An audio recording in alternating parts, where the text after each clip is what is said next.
A warm welcome to Diplomatic Channel. I'm Millicent Walker. These are the highlights of the program this week. Russia accuses Ukraine of trying to assassinate President Putin by using drones to target his residence in the Kremlin. He describes the attack as a planned terrorist act. In the meantime, Ukraine's President Volodymyr Zelensky denies the accusation, says his country neither attacked President Putin nor Moscow, and that the plot was obviously designed to escalate the situation before the May 9th ceasefire agreement. But before that, let's check other top stories in diplomatic circles.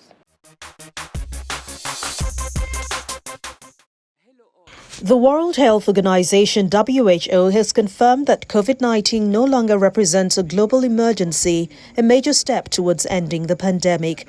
This comes 3 years after the organization first declared its highest level of alert over the virus.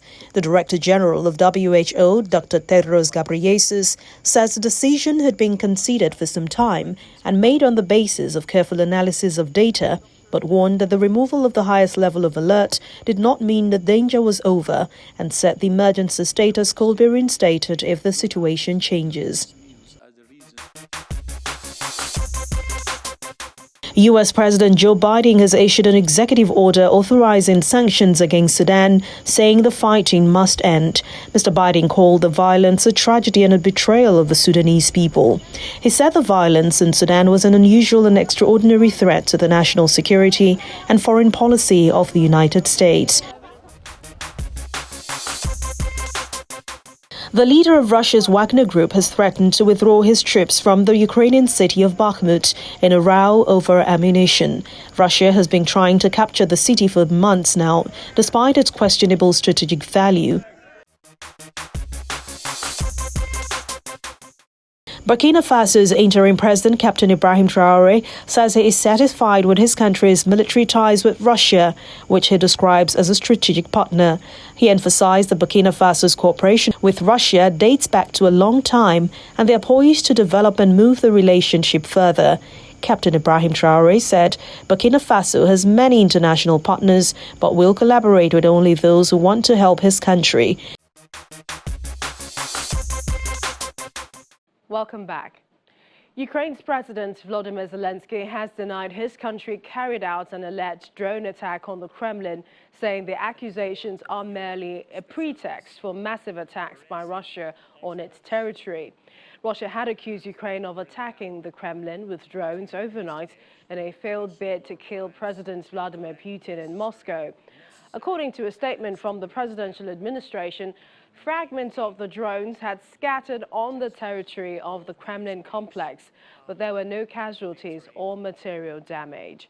The presidential office said defenses disabled the two drones using electronic radar assets and that President Putin was not in the complex at the time of the attack. The United States says it is treating Russia's claim with a lot of caution, while a Ukrainian presidential advisor was of the opinion that the reported incident suggests Russia could be preparing a large-scale terrorist provocation in Ukraine. The two countries have always traded accusations and denials since the Russian invasion began February 2022.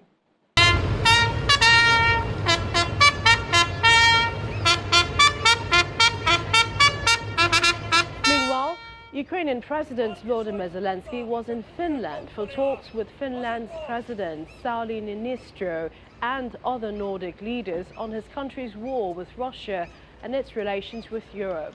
Zelensky arrived to a warm welcome by Finland's president, acknowledged cheers as he appeared in front of the presidential palace. The Ukrainian president later held bilateral talks with President Niinistö. The wider summits included Niinistö as well as the prime ministers of Sweden, Norway, Denmark and Iceland. To get more perspective on this, I'm now being joined by former Consul General of Nigeria to Germany and Vice President, Research Chairman of the Association of Foreign Relations Professionals of Nigeria, Ambassador John Ejinaka. It's good to have you on Diplomatic Channel. Thank you very much for having me. Let's begin. Russia has accused Ukraine of trying to assassinate President Vladimir Putin in Moscow by carrying out the drone attacks, a claim Ukrainian President Zelensky has denied. What do you make of this accusation and denial?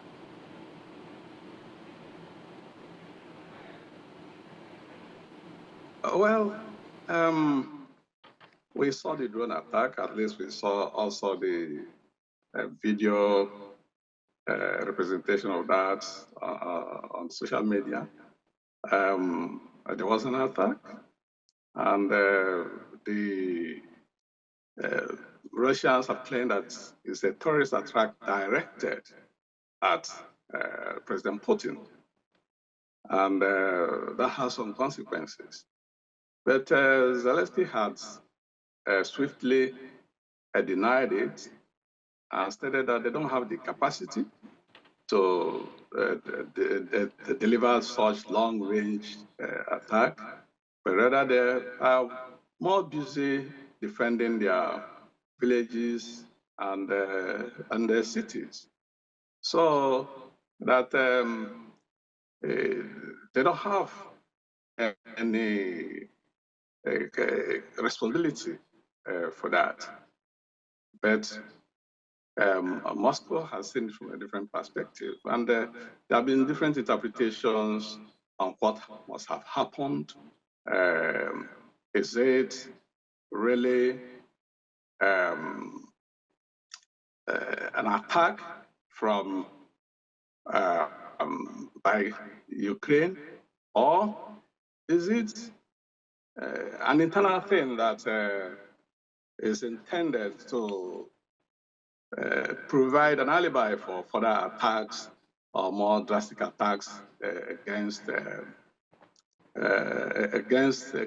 Kyiv, and then claiming that it's targeting the person of Mr. President of the country is also seen as an attack against the state itself, which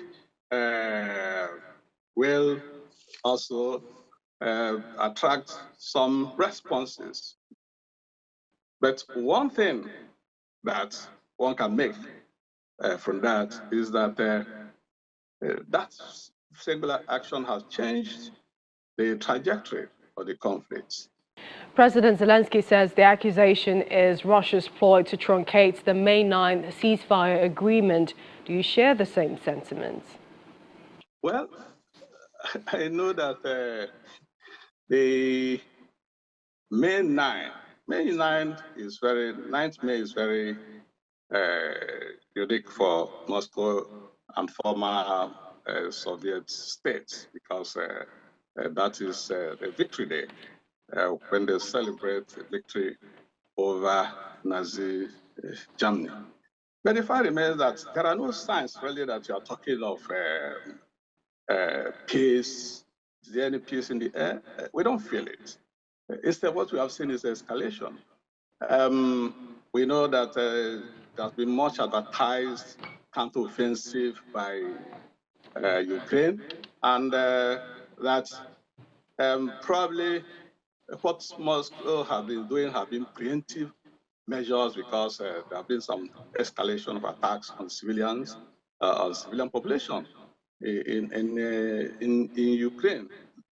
The escalation first, you saw summer of 2022, Ukraine launched a counteroffensive to recover some of the territories that they lost, and were able to make some serious impacts in terms of recovering some miles, some territories. And then in winter, we saw another offensive by Moscow that is directed mainly to Baku. But to what extent that has made some impact is also left for further discussion, because while Moscow claimed they have, through the Wagner Group, been able to take over up to 75% of the city, Kyiv still say, oh, we are the center of the city. And then you now have this counteroffensive that is supposed to come up this spring to summer. And then I can't say it as any sign of any peace in the air. The leader or founder of the Wagner Group, Yevgeny Prigozhin, had already said that Ukraine had already launched the counteroffensive. They've already started, and I've seen his people in the front have seen a number of movements in some places. So I don't see any case coming up. I also know that the Russian population around the borders have taken drastic measures to reduce any form of celebration, citing the enemy. President Putin appears to be one of the most closely guarded leaders in the world. However, if what the Kremlin is saying is true, it will raise questions about how well protected President Putin really is. What do you think this drone attack on the fortified Kremlin, what does it tell us about the Russian air defense? There's no doubt that Moscow is one of the highly protected cities in terms of deployment of air defense shield in different places. And not long, about 3 days ago, they also deployed new tactical air defense facilities in the ministries of defense and interior, and also a particular supermarket. So, but the fact is that nothing is foolproof, no matter the capacities you think you have. Take, for instance, Russia launched 18 missile attacks against Ukraine. The Ukraine was able to bring down 15, but the 3 that escaped caused a lot of civilian damage, a lot of deaths or destruction of civilian infrastructure. So it's not really how far is the capacity, but also there are also some other dimensions to it that also show that maybe the probability that the rocket might have been launched from inside Moscow itself, because some military experts have analyzed the type of facility and felt that the capacity, the range of the rocket itself, of the drone itself, is short range, cannot just be sent from a very far place, and then the explosive that it contained just not big enough. It's just a kind of a civil commercial drone. Russian generals have warned many times of harsh responses to any strikes on Russian territory. But it is unclear whether Russia has the capacity to carry out meaningful retaliatory strikes, or whether this incident will lead to any significant escalation on the battlefield inside Ukraine. Well, Russia has already started their retaliatory attack. Last night there were a number of drone attacks from Russia to Ukraine, and they've already started escalations and so on.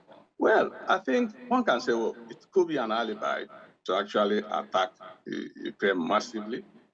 They also have the capacity to target the leadership of Ukraine. They may be looking for, and but it could also be a sign of frustration. Look, how come they had a target to end this thing so quickly, and these people and this man have been able to resist up to this point? So there may also be some form of desperation in trying to have an alibi to be able to now engage massively.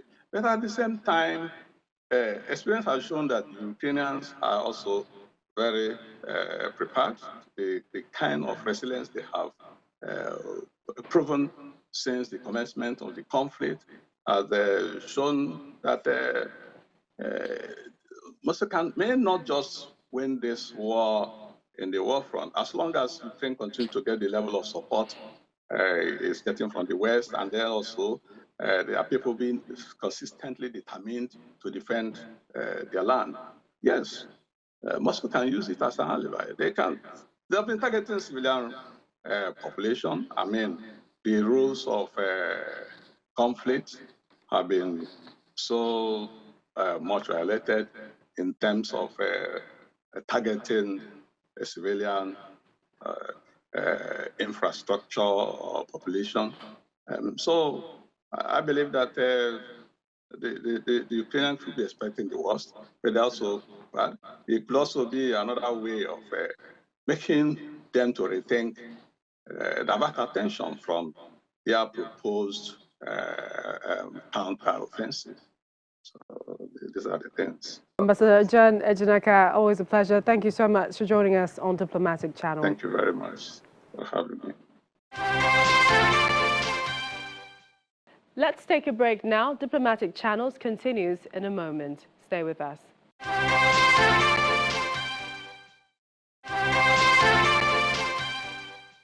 King Charles III and his wife Camilla were crowned over the weekend in a ceremony full of pageantry and symbolism. About 2,200 people, including the royal family, celebrities, faith leaders and heads of state, were there to witness the event at Buckingham Palace in London. For millions of people around the world, this historic day was their first opportunity to witness the pomp and pageantry of a coronation. For the Metropolitan Police, security personnel and the tens of thousands of eager royalists, Coronation Day began at the crack of dawn. I can sleep tomorrow. The first guests arrived at Westminster Abbey at around 8:30 a.m. this morning. Among the 2,000 guests, some famous names.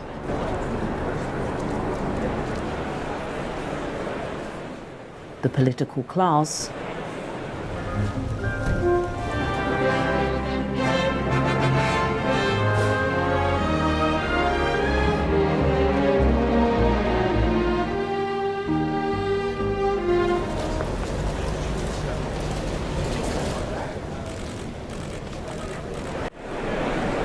and extended members of the royal family.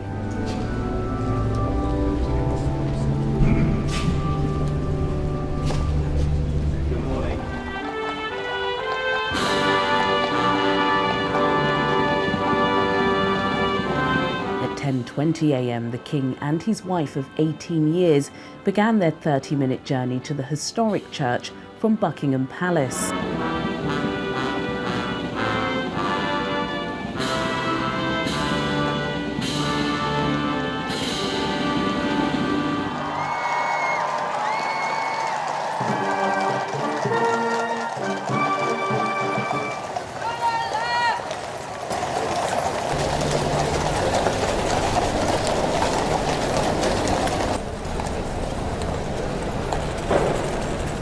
Dignitaries seated, the service begins precisely at 11:01 a.m.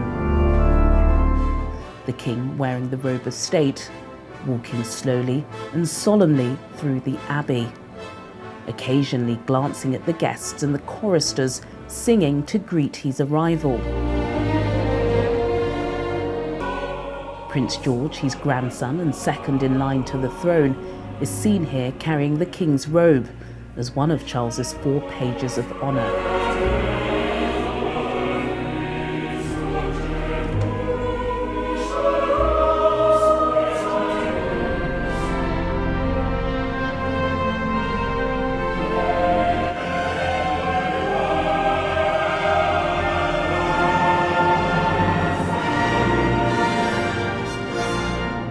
Carefully positioned, the king takes his oath. Your Majesty, as children of the Kingdom of God, we welcome you in the name of the King of Kings. In his name and after his example, I come not to be served, but to serve. The coronation oath has stood for centuries and is enshrined in law. Are you willing to take the oath? I am willing.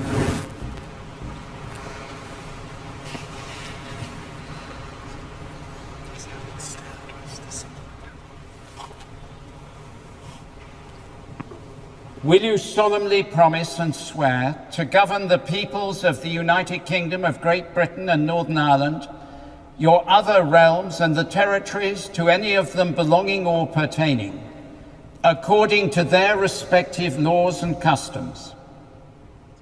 I solemnly promise so to do.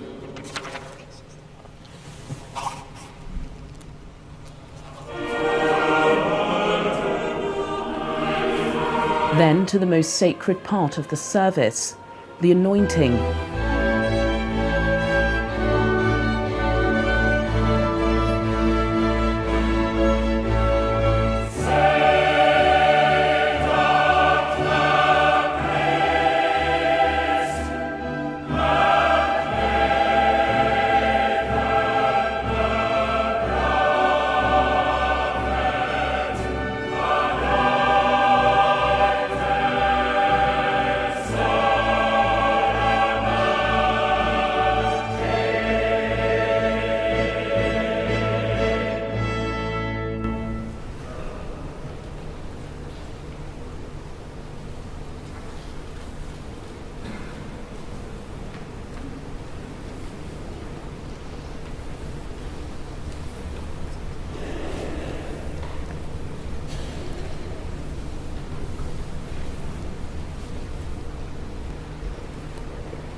King Charles III is then crowned.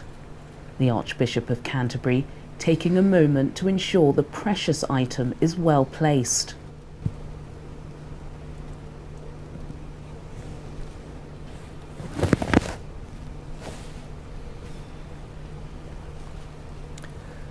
God save the King! God save the King! I, William, Prince of Wales, pledge my loyalty to you, and faith and truth I will bear unto you, as your liege man of life and limb. So help me God.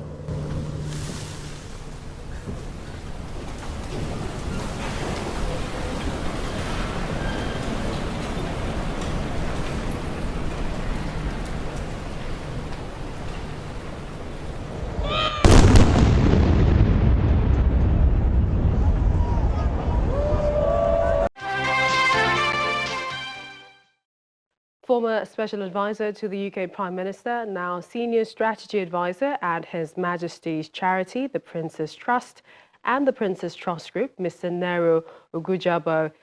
Welcome to Diplomatic Channel. Thank you very much. It's good to join. King Charles III's coronation stirs memories of the coronation of late Queen Elizabeth 70 years ago. For you, what stood out in the ceremony? So I think for many people across the country, particularly the younger generation, this will be the first time for a very long time. This is the first time they're witnessing a coronation. So I think it will be incredibly exciting. I've heard about quite a number of projects in schools, in communities, bringing young people together to celebrate the coronation. So I think it will be an exceptional occasion for young people to witness a coronation in their lifetime. I've been reading and watching lots of sort of clips, previous coronation from this one and that of his mother. I don't know if you were around at that time. Wondering if I could ask you what will be different, from hers with His Majesty's coronation. So I wasn't there at Her Majesty's coronation, but clearly this is going to be significantly different. We're very much more in modern times, and as you can imagine, this sort of ability for this to be broadcast across the world on social media, on so many different platforms, that will be something different. there is a little bit of scaling down happening with this particular coronation because of the current economic situation in the country. So that will also be different. But I imagine the pomp and pageantry, the troops and the colors and the sort of horses that will be involved, all of those great features will still be there for the young people to celebrate. The British monarchy appears to be in a lot of trouble since Queen Elizabeth passed. Support for her son, King Charles III, has clearly gone down with enthusiasm. Some believe this, especially for the coronation, at a low ebb. Opinion polls show Charles to be less popular than his mother. What do you think?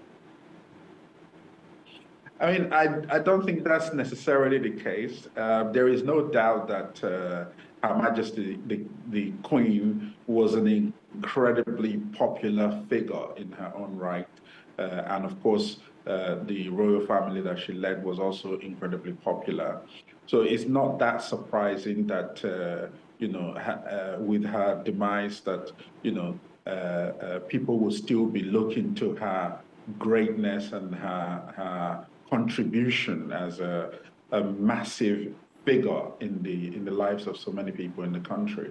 So, but I think the king will step into this role, in fact, has stepped into the role with grace and dignity and a commitment to serve.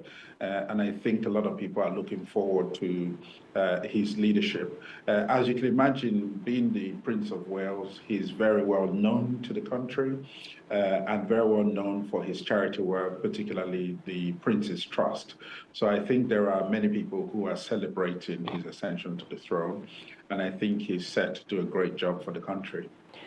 Do you think that the coronation can sort of bring together skeptics about the British monarchy or the role of the British monarchy in modern society?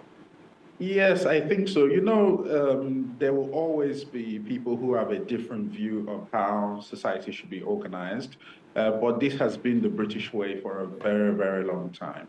And I think once the coronation is passed, I think His Majesty will definitely set out his stall in terms of the areas where he wants to see improvement and the kind of contribution that he wants to make and that public service that he has committed to for the rest of his life. And I think I've already seen personal signs of people pulling together around his leadership, and I think that will continue. And I think he will do a great job in that role. Well, I'd like to thank you so much, Mr. Nero Ugujabo. Thank you for joining us on Diplomatic Channel. Thank you very much. It's good to join. And that's Diplomatic Channel this week. You can watch this and other episodes again on our YouTube channel /channelsweb and our channels playlist. I'm Millicent Walker. I'll see you next time.